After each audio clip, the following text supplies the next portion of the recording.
आदित्यनाथ आज प्रदेश के त्योहारों को लेकर बड़ी समीक्षा बैठक करने वाले हैं। हालांकि इस समीक्षा बैठक में वीडियो कॉन्फ्रेंसिंग के जरिए मुख्यमंत्री योगी आदित्यनाथ कानून व्यवस्था को लेकर अफसरों को दिशा निर्देश देंगे, जिसमें प्रदेश के डीजीपी, साथ ही साथ डीजीएलओ, उसके अलावा पूरे प्रदेश भर के पुलिस कमिश्नर, साथ ही साथ एडीजी, आईजी, डीआईजी, उसके अलावा पुलिस कप्तान शामिल होंगे, जिसको लेकर मुख्यमंत्री योगी आदित्यनाथ पूरे प्रदेश भर की कानून व्यवस्था की समीक्षा करेंगे।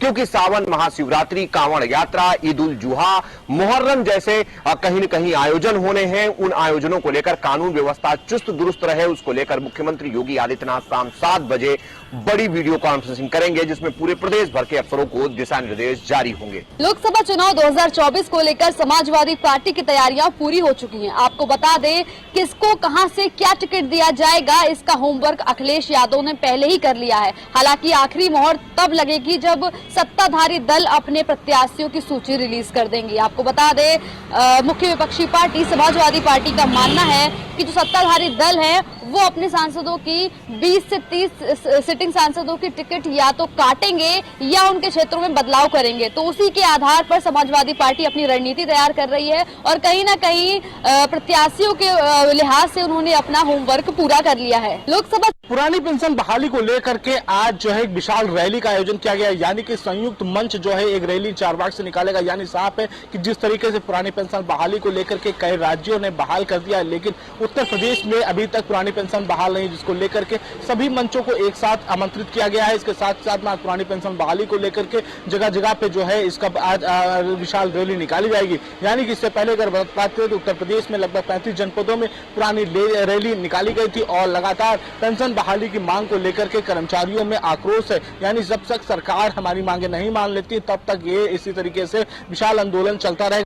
आरटीई यानी कि राइट टू एजुकेशन एक्ट के तहत आर्थिक रूप से कमजोर परिवारों के बच्चे को स्कूलों में एडमिशन देने होते हैं, लेकिन राजधानी लखनऊ के 23 ऐसे स्कूल हैं जिन्होंने बच्चों को एडमिशन नहीं दिया। ऐसे में अब इन पर कार्रवाई की तलवार लटक रही। अब इनकी मान्यता रद्द होने की जद्दोजहद शुरू हो चुकी है, क्योंकि राइट टू एजुकेशन एक्ट के तहत 25% स्कूलों की सीटों पर आर्थिक कमजोर बच्चों का हक होता है। लेकिन राजधानी के तमाम ऐसे स्कूल हैं जो इस एक्ट को नहीं मानते। निश्चित तौर पर आपको बता दें कि 15 जून तक का डीएम ने इन स्कूलों को समय दिया था, जो समय अब निकल चुका है। ऐसे में अब इनकी जो मान्यता होती है इसको रद्द करने के लिए बेसिक शिक्षा विभाग ने माध्यमिक शिक्षा विभाग को पत्र लिखा है। निश्चित तौर पर आने वाले कुछ दिनों में इन स्कूलों की मान्यता रद्द हो सकती है। उत्तर प्रदेश में आतंक का पर्याय रहे माफिया ब्रदर्स अतीक और अशरफ की बहन आयशा नूरी ने सुप्रीम कोर्ट का रुख किया है।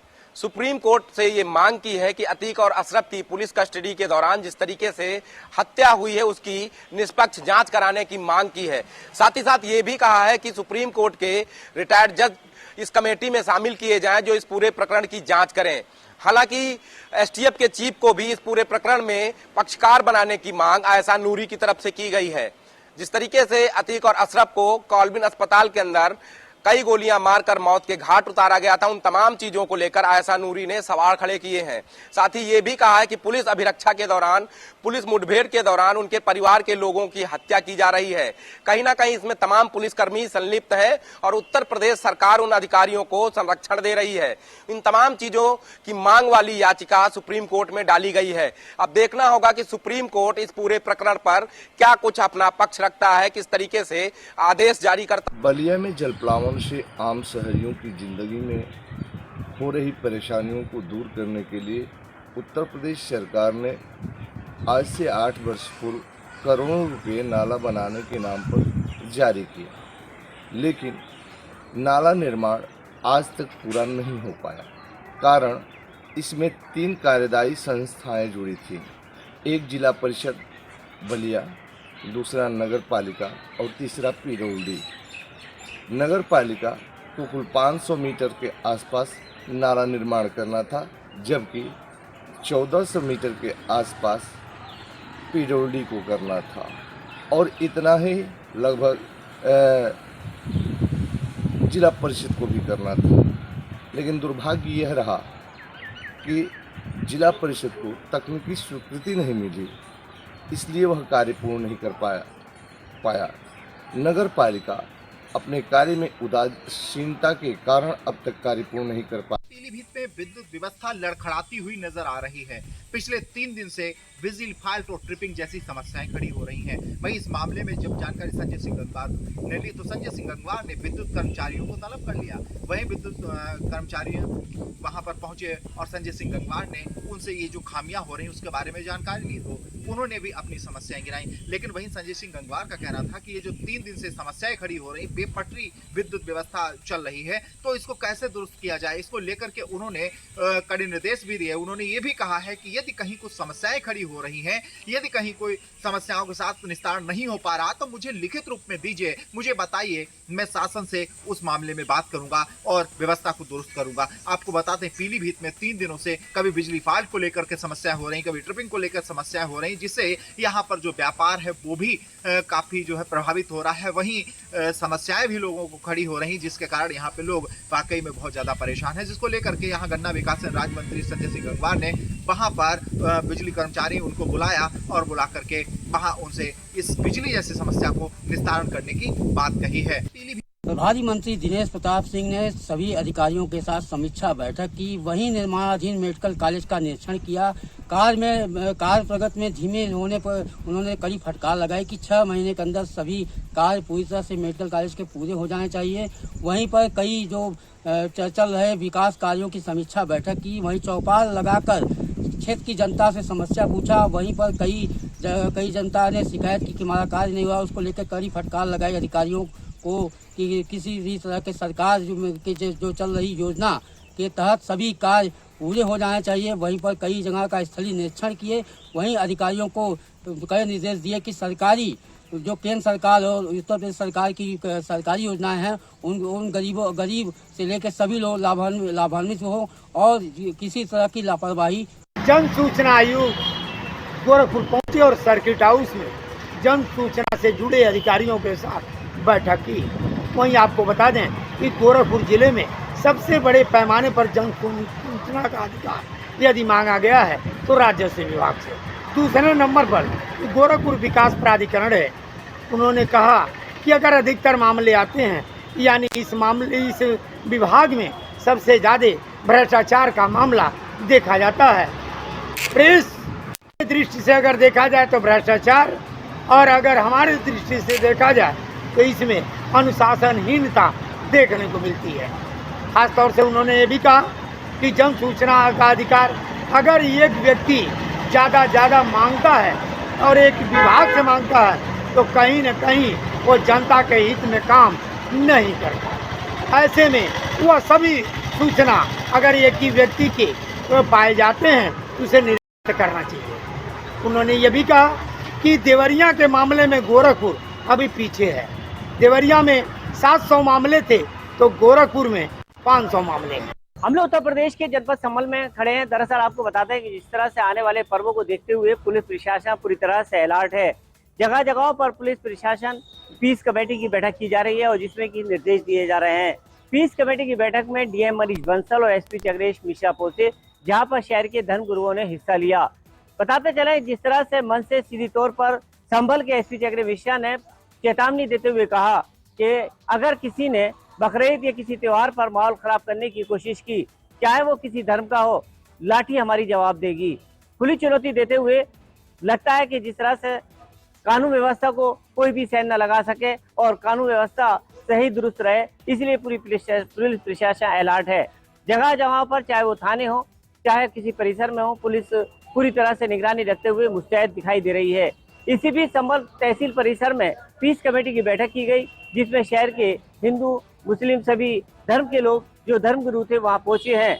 इस बीच सीधी तौर पर मंच से संभल के एसपी ने चेतावनी देते हुए कहा कि अगर किसी ने भी यहाँ जरा सारी भी कानून व्यवस्था में सहन लगाई या किसी ने माहौल खराब करने की कोशिश की तो उसका जवाब हमारी लाठी देगी। जिस तरह से भीषण गर्मी को लेकर हाथाहाथ हैं लोग और अस्पतालों में भीड़ जमा है, वहीं रायबरेली में न्यूज़ 1 इंडिया की टीम ने एक रियलिटी चेक किया और रियलिटी चेक के दौरान ये जानने की कोशिश की कि आखिर डॉक्टर समय पर आ रहे हैं कि नहीं, क्योंकि डिप्टी सीएम ब्रजेश पाठक लाख प्रयास कर रहे हैं, नित नए प्रयास कर रहे हैं कि स्वास्थ्य महकमे को पटरी पर लाया जाए, लेकिन ये पटरी पर नहीं आ रही है। इसका जीता जागता सबूत आप तस्वीरों में देख सकते हैं कि सुबह के 9 बज चुके हैं, लेकिन किसी भी डॉक्टर अपनी सीट पर मौजूद नहीं है। जब हम रियलिटी चेक करते हुए पहुंचे मुख्य चिकित्सा अधीक्षक कार्यालय तो साहब भी नदारत थे। फिलहाल ये पता चला कि वो राउंड पे हैं। तो क्या सारे डॉक्टर एक साथ राउंड पे थे?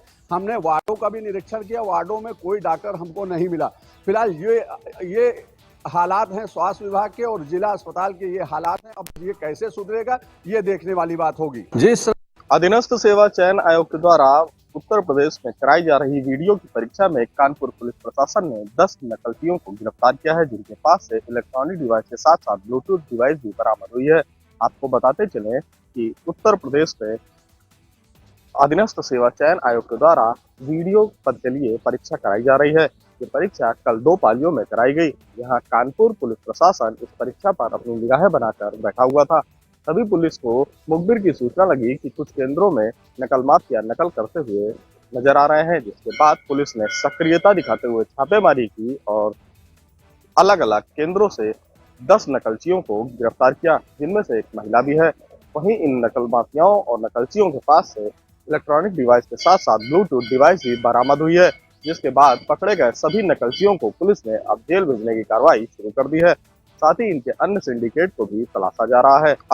जनपद में अपराध व अपराधियों पर अंकुश लगाने के लिए औरैया पुलिस जो है लगातार एक्शन मोड में दिख रही है। बीते दिनों 2 हाफ एनकाउंटर कर औरैया पुलिस ने अपराधियों के अंदर खौफ का माहौल पैदा कर दिया है।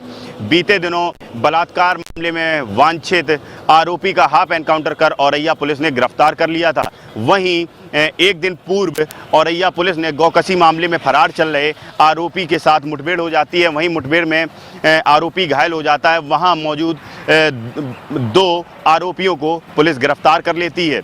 बताया यह भी जा रहा है कि देर रात चारू निगम जो हैं पैदल निकलकर ड्यूटी पर तैनात पुलिस वालों को चेक करती हैं कि वह ड्यूटी पर मौजूद हैं या नहीं मौजूद हैं। जब से चारू निगम ने कमान संभाली है, अपराधियों में खौफ का माहौल देखने को मिला। आपको बता दें, बीते 11 जून को बेवाना थाना क्षेत्र में एक 90% जल चुके 100 के हत्याओं तक पहुंचना पुलिस के लिए एक चुनौती बन चुकी थी, क्योंकि 100 की शिनाख्त नहीं हो पा रही थी। लेकिन कहा जाता है कि हत्यारे कितनी भी चालाकी दिखाएं, कोई न कोई सबूत छोड़ ही जाते हैं। घटना स्थल से मिले एक कंडोम के पैकेट ने 100 की शिनाख्त ही नहीं कराई, बल्कि पुलिस को हत्याओं तक भी पहुंचा दिया। इस ब्लाइंड मर्डर केस की STF police training centre Moradabad में, जहां ट्रेनिंग अफसर अब इसका अध्ययन भी करेंगे। 2 दिन पहले 22 वर्षीय युवक की संदिग्ध परिस्थितियों में फांसी के फंदे से लटकता मिला था शव। वहीं ग्रामीणों की सूचना पर पहुंची थी पुलिस और शव को कब्जे में लेकर भेजा था पोस्टमार्टम को। आज वही मृतक युवक की दोनों बहनें पहुंची अमेठी थाने, जहां पर अपने चाचा और चाची के ऊपर हत्या का आरोप लगाते हुए तहरीर दिया है। जी हां, हम आपको बता दें, ये पूरा मामला अमेठी थाना क्षेत्र के चौबेपुर गांव का है, जहां पर 2 दिन पूर्व संदिग्ध परिस्थितियों में 22 वर्षीय युवक का फांसी के फंदे से लटकता हुआ शव मिला था और वहीं पुलिस पहुंच करके शव को कब्जे में लेकर पोस्टमार्टम के लिए भेजा था। और आज वहीं मृतक युवक की दोनों बहनें अमेठी थाने पहुंची, जहां पर तहरीर देते हुए अपने सगे चाचा और चाची के ऊपर हत्या का आरोप लगाया है। फिलहाल देखने वाली बात ये होगी कि पुलिसिया जांच में क्या निकलकर सामने आता। सिद्धार्थनगर जिले के थाना बांसी, खेसराहा, एसओजी व सर्विलांस की संयुक्त पुलिस टीम को बड़ी कामयाबी हाथ लगी है। बांसी कोतवाली क्षेत्र में हुई चैन स्नैचिंग का खुलासा पुलिस ने 12 घंटे के अंदर कर दिया। पुलिस अधीक्षक अमित कुमार आनंद ने प्रेस कॉन्फ्रेंस कर जानकारी देते हुए बताया कि बांसी कोतवाली क्षेत्र में हुई चैन स्नैचिंग में जो है वो 3 अंतर जनपदीय चैन स्नैचरों को गिरफ्तार किया गया है। उनकी गिरफ्तारी सीसीटीवी फुटेज के आधार पर की गई। जहां ये लोगों ने घटना को वारदात दिया था, वहां पर मौजूद सीसीटीवी फुटेज में ये लोगों की तस्वीर कैद हो गई थी, जिसके बाद से सभी से जो थानों पर सीसीटीवी फुटेज को उपलब्ध करवा दिया गया था। वहीं खेसरा थाने में चेकिंग अभियान लगाकर चेक किया जा रहा था। जब ये दोनों संदिग्ध 2 वाहन वहां पर जाते दिखे तो पुलिस ने उन्हें हाथ देकर रोकने का इशारा किया। पुलिस को हाथ देकर रोकता देख दोनों बाइक सवार वहां से पुलिस को चकमा देकर भागने की कोशिश की। पुलिस ने भी इनका पीछा किया और वहीं इन्हें गिरफ्तार कर लिया। बिजनौर शहर में जब से एसपी नीरज कुमार यादव ने चार्ज लिया है, क्राइम बिल्कुल कंट्रोल है। जी हां, आपको बताते चलें, बिजनौर में जब से नीरज कुमार यादव आए हैं तो कहीं ना कहीं क्राइम बिल्कुल ख़त्म होता नज़र आ रहा है। उसी को देखते हुए आज फिर एसपी सिटी प्रवीण कुमार रंजन व एसपी आरआई श्री राम आज ने साइकिल रैली निकाल नशे के विरुद्ध चेकिंग अभियान चलाया। जी हां, आपको बताते चले, ये अभियान चला, लोगों को जागरूक किया और नशे ना करने की हिदायत दी। आपको बताते चले, बिजनौर में जब से एसपी नीरज कुमार यादव ने चार्ज लिया है, उसके बाद लगातार एक्शन पे एक्शन देखने को मिल रहे हैं। उनका पहला एक्शन बिजनौर में 2.5 लाख इनामी आदित्य राणा था। उसके बाद दूसरा एक्शन आप देख सकते हैं, अगर कोई भी मामला होता है तो तुरंत उसका खुलासा होता है और आरोपी चाहे कितना ही बड़ा हो या छोटा हो, तुरंत ही जेल जाता है।